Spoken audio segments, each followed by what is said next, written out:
Kalau saya bilang haleluya puji Tuhan, saudara jawab amin. Oke, 1, 2, 3. Haleluya puji Tuhan. Haleluya puji Tuhan. Amin. Selamat malam seluruh jemaat yang dikasihi oleh Tuhan Yesus Kristus. Kembali kita berjumpa dalam ibadah yang kedua. Kita boleh sehat, kuat. Saya percaya itu semua berkat Tuhan yang begitu besar bagi setiap kita saat ini. Puji Tuhan, saya mau berterima kasih kepada Bapak Ibu Gembala yang memberi kesempatan untuk saya melayani pada saat ini.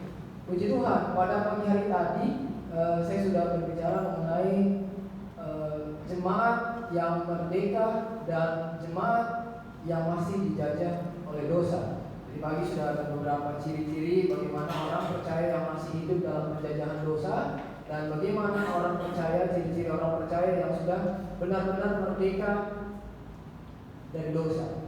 Nah, pada saat ini saya akan berbicara tentang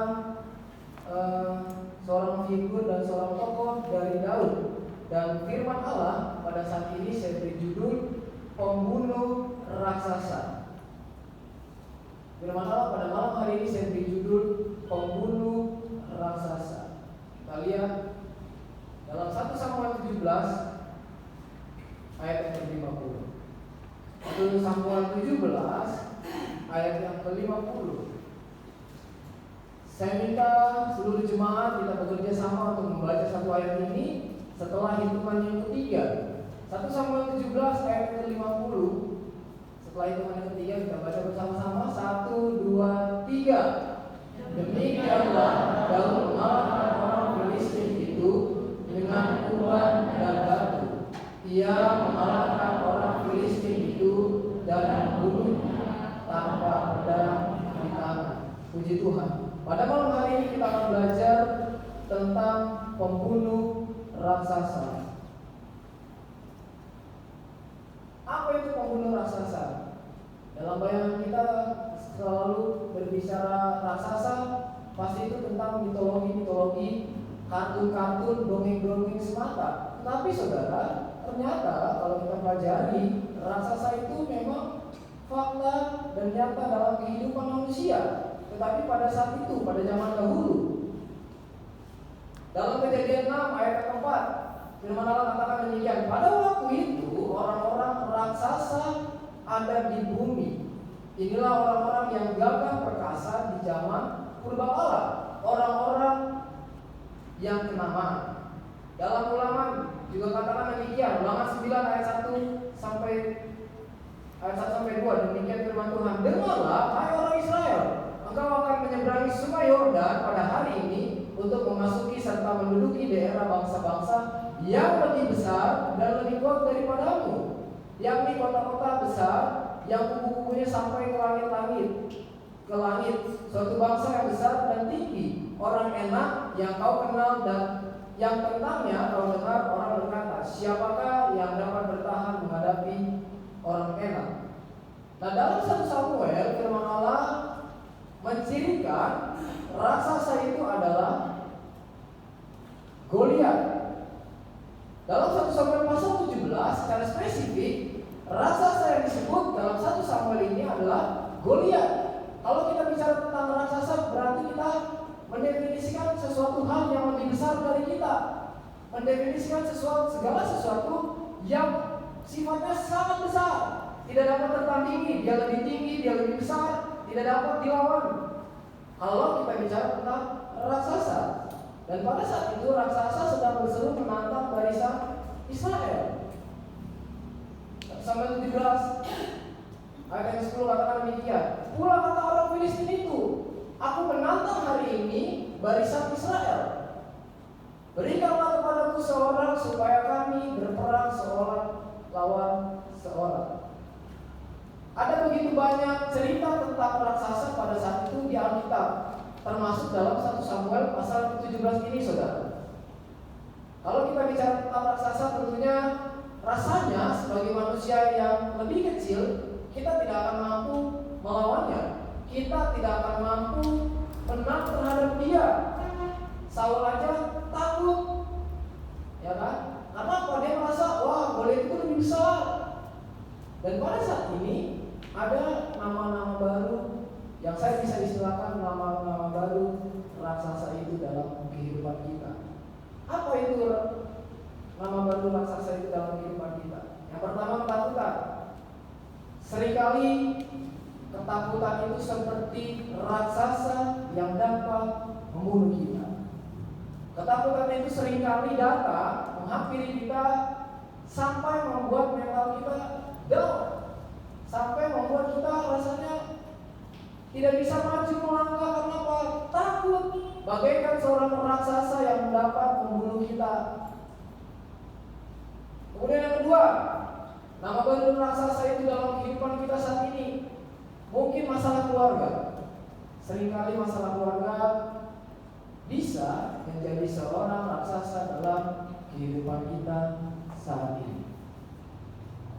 Masalah keluarga yang datang bertubi-tubi membuat keluarga orang percaya bisa hancur, seolah-olah ada raksasa yang datang membunuh keluarga itu.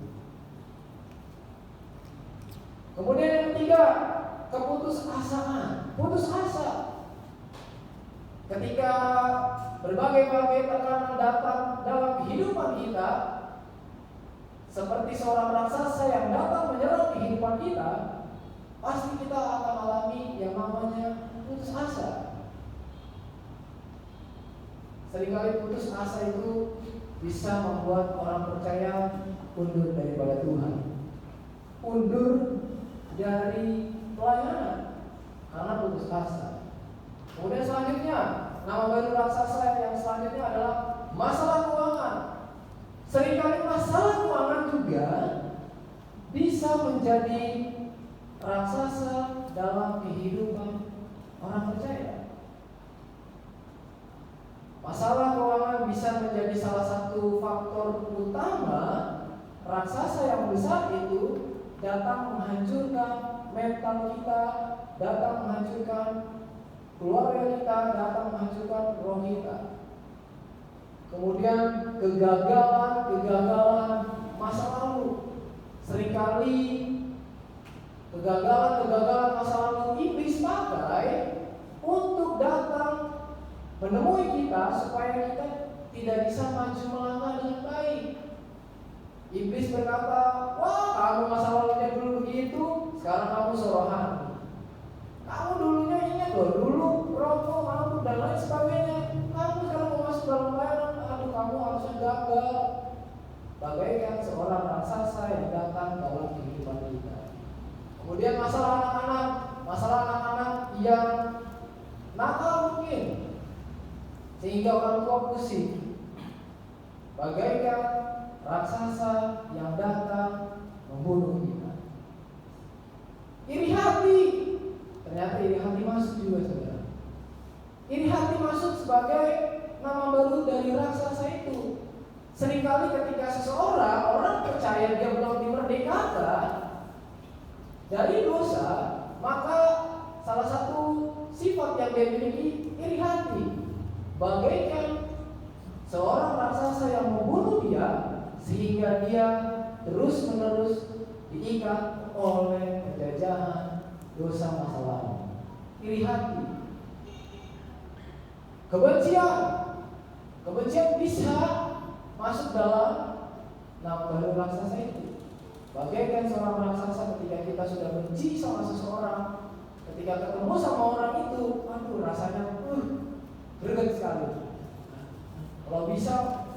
Kalau dia benar-benar udah membenci banget, pasti rasanya pengen bunuh orang itu. Karena benci, dia dibunuh oleh rasa kebencian yang begitu hebat.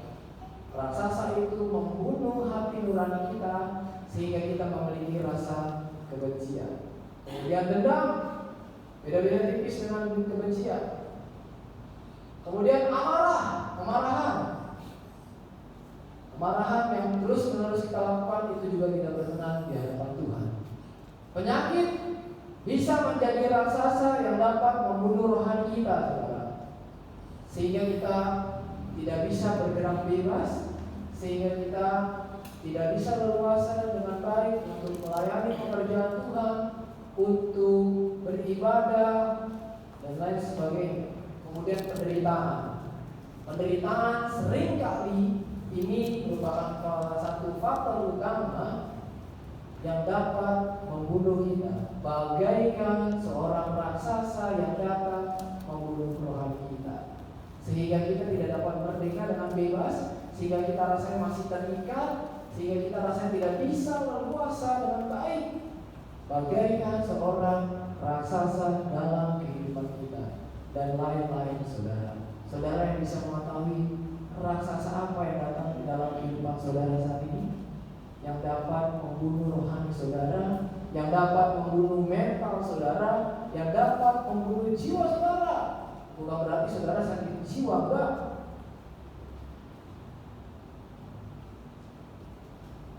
Ada beberapa kebenaran raksasa yang dapat kita pelajari pada saat ini. Yang pertama, raksasa akan menunjukkan siapa diri Anda sebenarnya. Anda ternyata orang yang paling berani. Ternyata orang yang paling berani bukanlah orang yang paling besar, paling hebat atau paling pintar, paling kuat, atau paling berpangkat. Jadi ternyata orang yang paling berani bukanlah orang yang paling besar, paling kuat, paling hebat, paling berpangkat. Daud, dia dapat membunuh raksasa, tapi kategori 4 ini dia belum masuk. Pada saat itu belum masuk dia, karena dia belum menjadi seorang raja. Tapi raksasa itu datang dalam kehidupannya menunjukkan siapa diri Daud sebenarnya. Raksasa akan datang dalam kehidupan saudara sampai memunculkan siapa diri kita sebenarnya, baik itu orang dewasa maupun pemuda, remaja, hingga anak-anak sekolah minggu sekaligus.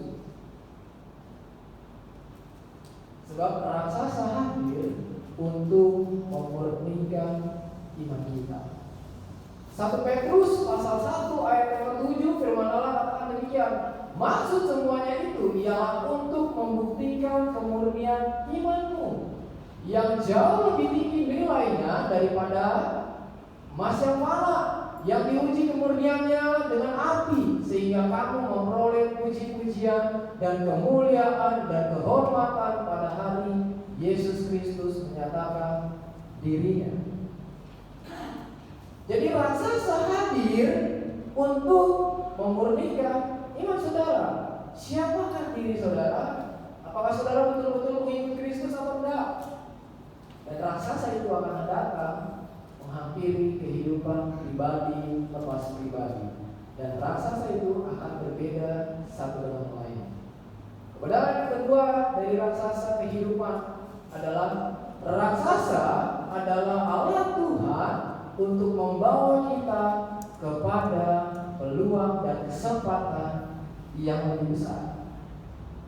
Ketika Daud menolong Goliat, itu ternyata menghantar Daud sampai ke tahta kerajaan. Itu merupakan batu loncatan untuk dia bisa naik level, saudara. Dari penggembala kambing domba menjadi seorang raja. Kenapa? Dilulukan oleh masyarakat saat itu. Raja tidak bisa membunuh musuh, raja tidak dapat membunuh raksasa itu. Tapi Daud, dia bukan orang yang paling kuat, dia bukan orang yang besar, dia bukan orang hebat, dia juga bukan orang berpangkat, tapi dia bisa mengalahkan raksasa itu. Nanti kita akan melihat kenapa Daud yang kecil ini dapat membunuh raksasa yang hebat. Itu juga menjadi motivasi untuk setiap pribadi lepas pribadi dalam kehidupan kita, untuk kita bisa lakukan, untuk kita bisa menang dari raksasa yang datang dalam kehidupan kita.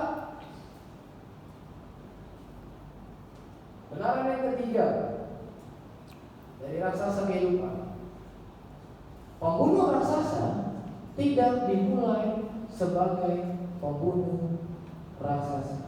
Sebelum membunuh Goliat, Daud lebih dulu membunuh singa dan beruang dalam 1 Samuel 17 ayat 34. Jadi di sini kita bisa melihat bahwa sebelum Daud membunuh perkara yang besar, masalah yang besar, Dia dilatih dulu untuk membunuh masalah-masalah kecil, untuk bisa menang dari perkara-perkara yang kecil. Demikian juga dalam kehidupan kita. Sebelum kita menghadapi masalah yang besar, tentunya Tuhan akan memproses kehidupan kita untuk menghadapi masalah-masalah yang kecil, untuk melatih kita, untuk melatih rohani kita untuk kuat, sehingga ketika datang masalah kita bisa kuat dan kita bisa menjadi pembunuh raksasa itu. Puji Tuhan. Pada saat ini kita akan belajar, saudara, bagaimana pembunuh raksasa itu bisa menang, bagaimana pembunuh raksasa yang kecil itu bisa menaklukkan raksasa yang sangat besar itu. Tentunya secara logika pada saat itu Daud tidak masuk hitungan, saudara. Bahkan dia tidak memakai alat perang apapun, senjata perang saja enggak. Tapi dia bisa mengalahkan masalah yang besar itu, saudara. Hari ke hari, bulan ke bulan, makin menjelang kedatangan Tuhan, tentunya kehidupan kita akan terus diuji oleh Tuhan, akan diuji oleh raksasa-raksasa yang akan datang dalam kehidupan kita. Makanya kita akan belajar pada saat ini supaya kita bisa menang seperti Daud mengalahkan raksasa itu. Bagaimana dia bisa mengalahkannya? Apa langkah yang dia ambil supaya dia bisa menang terhadap raksasa yang besar itu? Hal yang pertama yang akan kita pelajari adalah dia mengambil langkah untuk mendengar suara Tuhan daripada suara lawan. Dia memilih mendengar suara Tuhan daripada suara lawan. 1 Samuel pasal 17 ayat yang ke-10, firman Allah katakan demikian. Pula kata orang Filistin itu, aku menantang hari ini barisan Israel. Berikanlah kepadaku seorang supaya kami berperang seorang lawan seorang. Ayat yang ke-11. Ketika Saul dan segenap orang Israel mendengar perkataan orang Filistin itu, maka cemaslah hati mereka dan sangat ketakutan. Jadi ketika raksasa itu datang dalam kehidupan kita, pertama-tama dijatuhkan mental orang Israel dulu. Dijatuhkan mental orang Israel supaya orang Israel takut, nggak berani melangkah. Kalau orang mentalnya sudah jatuh, dia pasti takut. Kalau orang udah takut, dia nggak akan berani melangkah maju.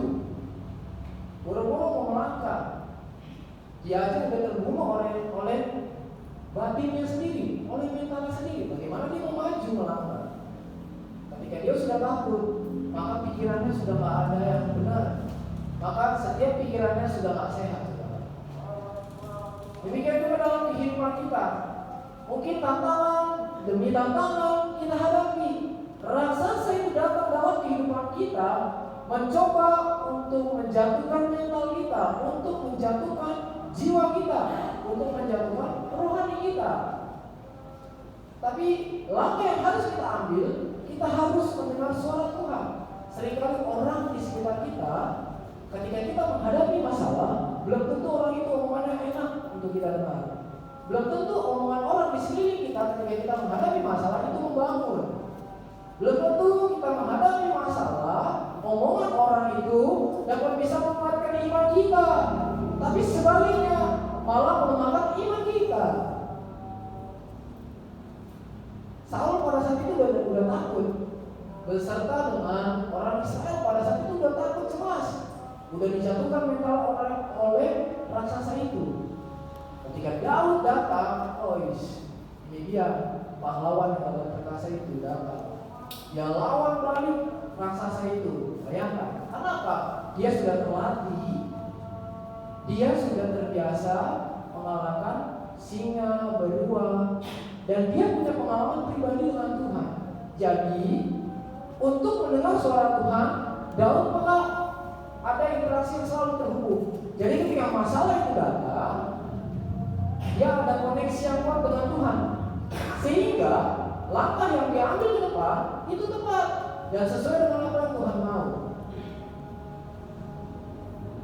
Jadi penting sekali saudara untuk kita mendengar perkataan-perkataan yang positif, mendengar perkataan-perkataan firman Allah ketika kita menghadapi raksasa, ketika kita menghadapi raksasa yang datang dalam kehidupan saudara.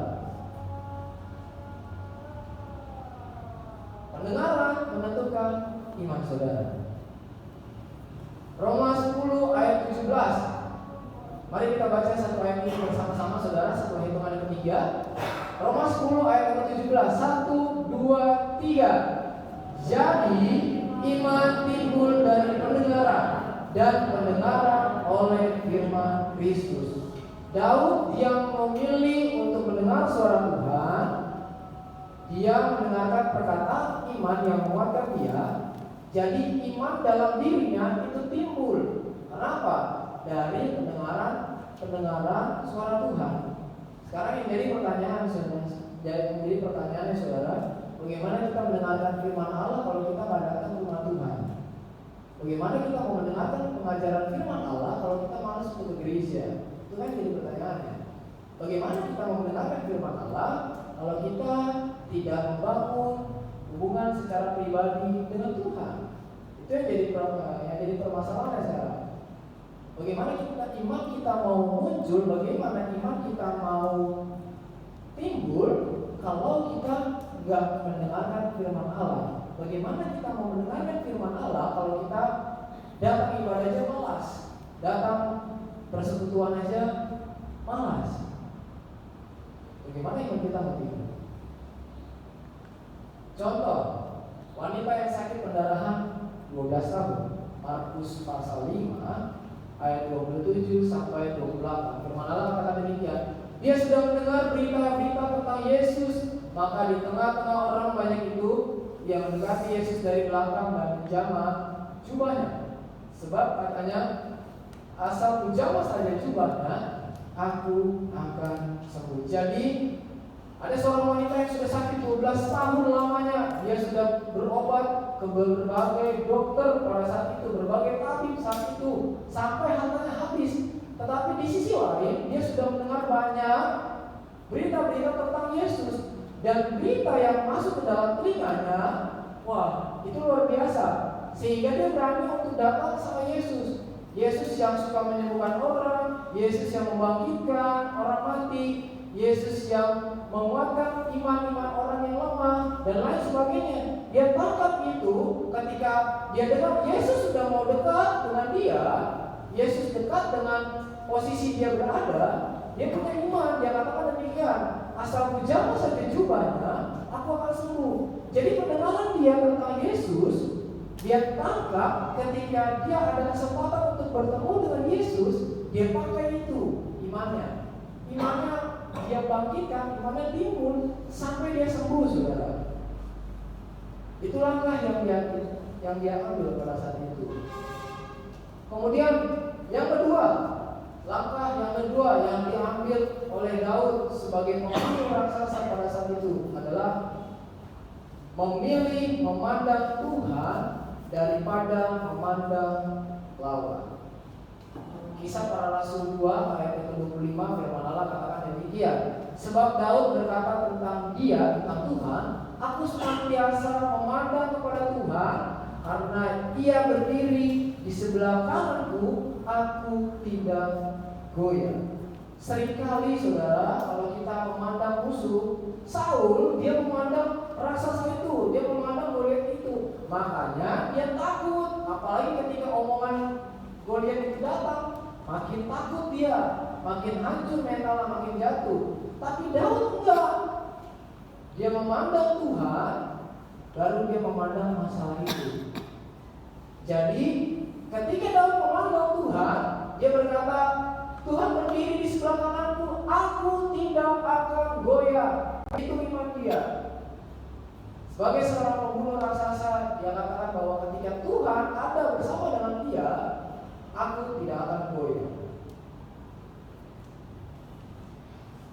Salah satu quotes dari seorang penulis yaitu Corrie ten Boom, dia katakan demikian: jika Anda melihat kepada dunia, Anda akan merasa sesat.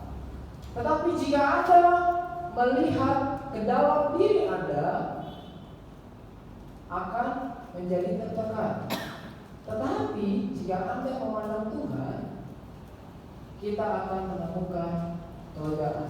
Jadi Korintus katakan demikian, ketika kita memandang kepada dunia, maka kita akan merasa sesat.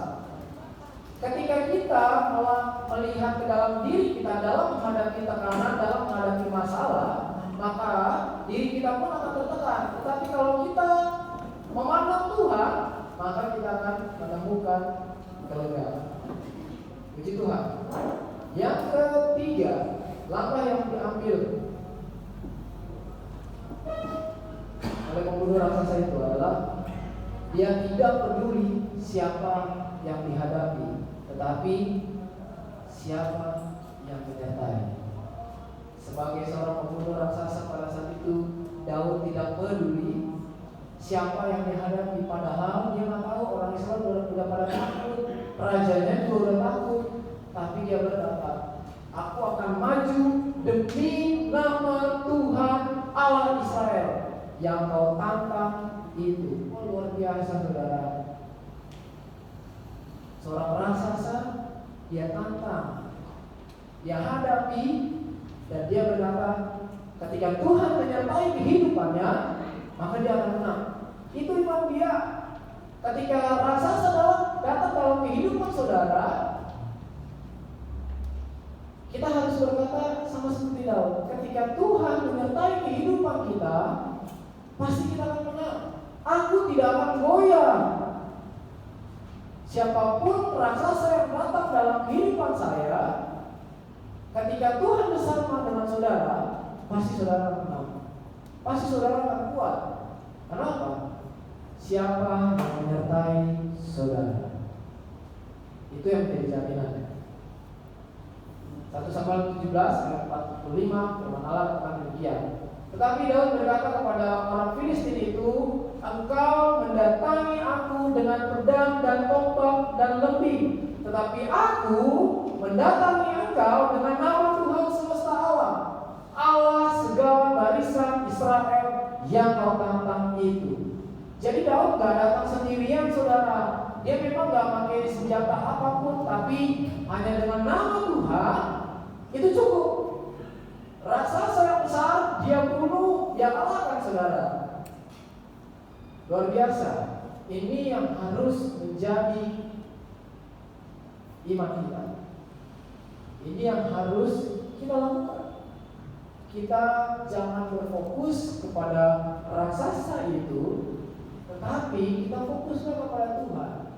Pandanglah kepada Tuhan. Dan siapa yang menyertai saudara itu lebih penting. Ketika Tuhan menyertai kehidupan saudara, sebesar apapun masalah, sebesar apapun raksasa yang datang menghampiri saudara, pasti saudara akan menang. Itu sudah menjadi jaminannya. Puji Tuhan. Kunci kemenangan dan keberhasilan adalah penyertaan Tuhan. Kunci kemenangan dan keberhasilan Daud sebagai seorang pembunuh raksasa adalah penyertaan Tuhan. 1 Samuel 18 ayat 14. Firman Allah katakan demikian, Daud berhasil di segala perjalanannya sebab Tuhan menyertai dia. Firman Allah kembali menjelaskan bahwa dia berhasil di segala perjalanannya sebab Tuhan menyertai dia. Setiap musuh yang datang menghampiri Daud, Daud bisa kalahkan. Karena Tuhan menyertai kehidupan dia. Demikian juga Yusuf, dia berhasil karena penyertaan Tuhan. Kejadian 39 ayat yang kedua, firman Allah katakan demikian. Tetapi Tuhan menyertai Yusuf sehingga dia menjadi seorang yang selalu berhasil dalam pekerjaannya. Maka tinggallah ia di rumah tuannya orang Mesir itu. Sama seperti Daud, Yusuf juga disertai Tuhan. Ketika dia disertai Tuhan, raksasa penjara yang datang dalam kehidupannya itu menjadi batu loncatan untuk dia berhasil dan duduk menjadi pemimpin Mesir pada saat itu. Sama seperti Daud, ketika dia dihadapi dengan raksasa yang besar, dia pakai itu menjadi batu loncatan untuk dia menjadi seorang raja. Puji Tuhan. 2 Tawarik pasal 32 ayat yang ke-7, firman Allah katakan demikian, kuatkanlah dan teguhkanlah hatimu, janganlah takut dan terkejut terhadap Raja Asyur serta seluruh laskar yang menyertainya, karena yang menyertai kita lebih banyak daripada yang menyertai dia.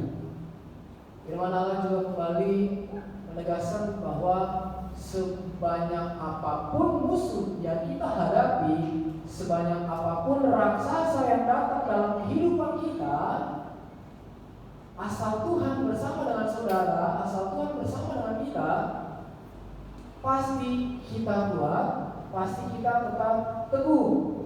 Jaminannya adalah Tuhan menyertai kehidupan kita. Roma pasal 8 ayat yang ke-31, firman Allah katakan demikian, sebab itu apakah yang akan kita katakan tentang semuanya itu? Jika Allah di pihak kita, siapakah yang akan melawan kita? Paulus menuliskan dalam suratnya di jemaat di Roma, ketika penderitaan itu datang, ketika tantangan itu datang secara jasmani, tidak menghalangi dia untuk tetap dekat dengan Tuhan, tidak membatasi kehidupan rohaninya di hadapan Tuhan. Jadi dia tetap ingin terhubung dengan Tuhan apapun tantangan masalah yang dihadapi saat itu. Sekalipun dia menderita secara jasmani, jemaat di Roma, tetapi jika Allah di pihak kita, siapakah yang akan menjadi lawan kita?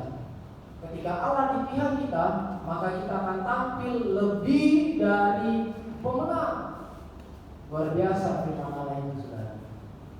Ketika kita menjadi seorang yang sudah diperdekakan oleh Tuhan, maka kita akan terbebas dari segala belenggu apapun, dan kita bisa membunuh raksasa-raksasa yang datang dalam kehidupan kita. Ketika kita sudah diperdekakan dari dosa, tentunya dalam kehidupan kita tidak serta-merta bebas hambatan. Pasti akan ada tantangan demi tantangan yang akan kita hadapi. Dan tantangan-tantangan yang kita hadapi seperti seorang raksasa yang datang dalam kehidupan kita. Dan bagaimana kita bisa mengalahkannya, dan ini sudah kita pelajari. Kemudian yang keempat,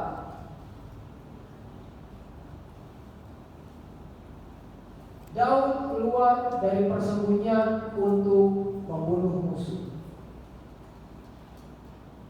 Seorang pembunuh raksasa, dia tidak hanya serta-merta bertahan di base camp-nya, tetapi ada saatnya kita harus menyerang mereka. Musuh yang datang, kita harus serang.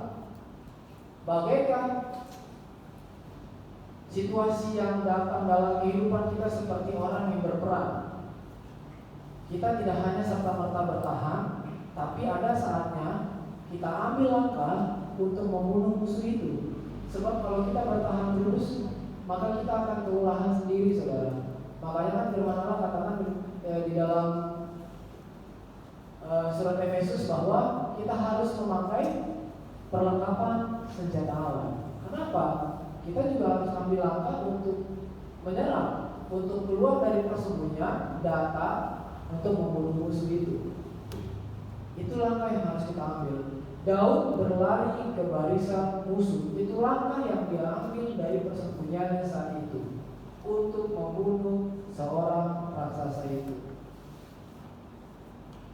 Mazmur pasal 18 ayat 32 sampai 35 firman Allah katakan demikian. Sebab siapakah Allah selain dari Tuhan, dan siapakah gunung batu kecuali Allah kita?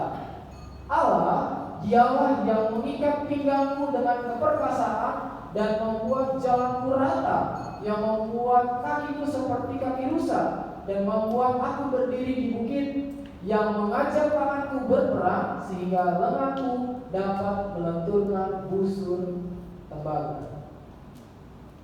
Kembali pemazmur mengatakan demikian, bahwa Allah lah yang mengajariku, Allah lah yang membuat jalanku rata.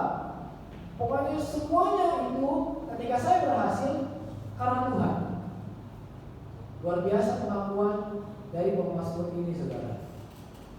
Jadi setiap keberhasilan ketika kita sudah mengalahkan raksasa itu, kita harus akui bahwa itu semua karena Tuhan. Itu semua karena Tuhan. Karena Allah yang mengikat pinggangku, karena Allah yang membuat jalanku rata, karena Allah yang membuat aku berdiri di atas bukit. Puji Tuhan. Saya akan tutup dengan satu ayat dalam 1 Korintus 15 ayat 57. Mari saudara, jemaat Tuhan, kita baca satu ayat ini yang terakhir secara bersama-sama setelah hitungan yang ketiga. 1 Korintus 15 ayat yang ke-57. 1, 2, 3.